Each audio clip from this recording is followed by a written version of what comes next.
Je suis en voyage dans la nature là. Le pipi au grand air. Oh, un aigle. Un aigle ou un faucon. Qu'est-ce que c'est? Je suis en voyage dans la nature et je fais de la route et je fais pipi beaucoup parce que je m'hydrate.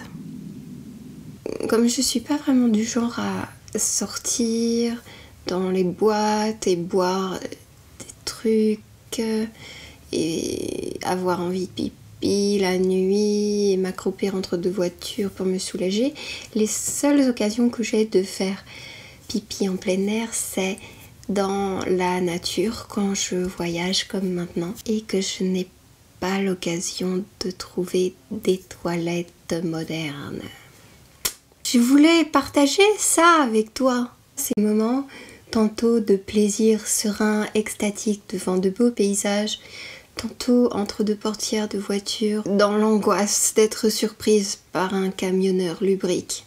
Alors il y a tout le moment où on se met à chercher le meilleur endroit. Je ne suis pas une pisseuse exhibo, donc j'ai besoin de me sentir à l'abri des regards absolument. Sinon le flux est contrarié. Et c'est le plaisir, et contrairement aux toilettes qui souvent vous accueillent, enfin, c'est jamais très invitant. La nature, elle, surtout en Corse où je suis, les sols crissent de sécheresse et attendent d'être nourris de votre urine. À des moments, Truite faisait le guet avec moi, parce qu'il s'agissait quand même de ne pas être repéré. Pour qui est tenu d'uriner accroupi, qui est une posture où on est assez vulnérable parce qu'on doit se découvrir les fesses, et qui n'est pas non plus la plus gracieuse des postures, je l'admets. Il faut avouer qu'accroupi, on n'a pas l'air très conquérant, ni très élégant. C'est une posture d'aisance, d'ailleurs il semble que ce soit la meilleure posture de l'excrétion, pour laquelle les toilettes modernes ne sont pas conçues. Pour toutes vos questions sur la nudité, je vous renvoie aux nombreuses vidéos que j'ai faites qui en parlent.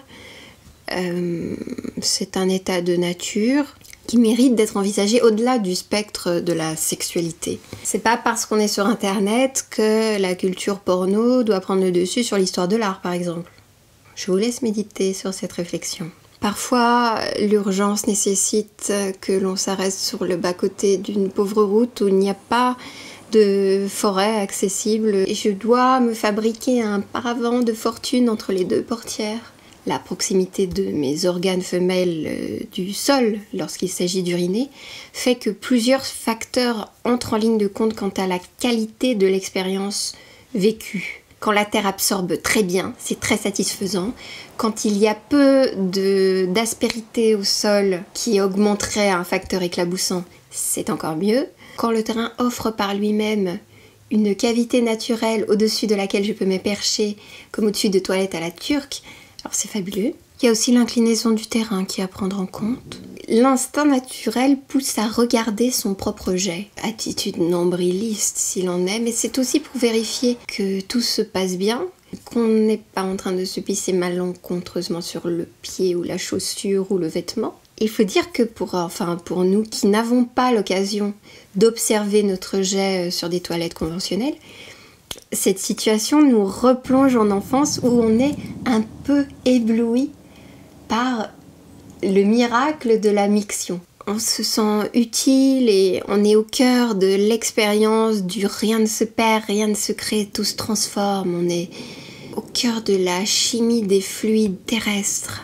Bon, je vous rassure, mes petits Kleenex, je les gardais, je les jetais à des endroits adéquats. Uriner au grand air, devant des paysages sublimes, et près de Truite qui, elle, ne se pose pas la question et le fait où bon lui semble, j'ai eu l'impression de retrouver une liberté archaïque, sans compter l'économie de toutes ces chasses d'eau.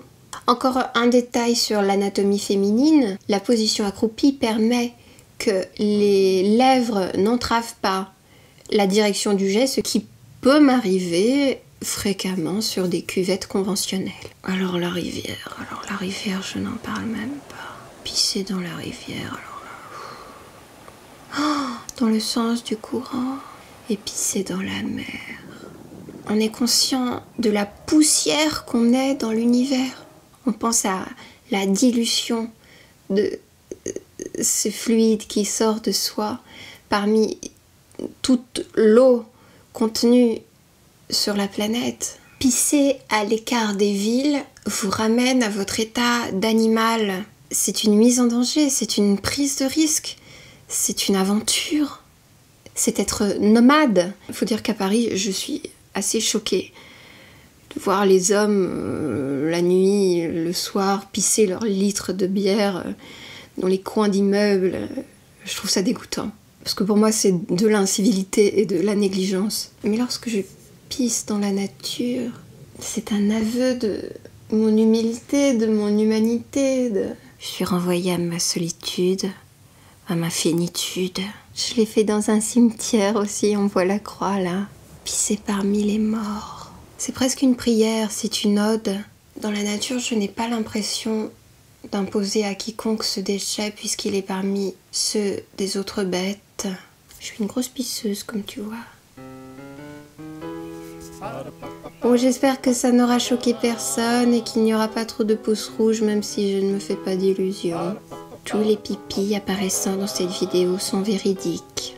Les parties sensibles ont été floutées parce que YouTube refuserait autrement que cette vidéo soit vue par les moins de 18 ans. Et j'ai le sentiment que les moins de 18 ans peuvent tout à fait comprendre que le pipi dans la nature est une formidable chose. Voilà. Je te montrerai bien comment je me suis installée. La vue que j'ai, elle est trop belle. Voici l'arrière-plan de ce que je vois qui est très beau.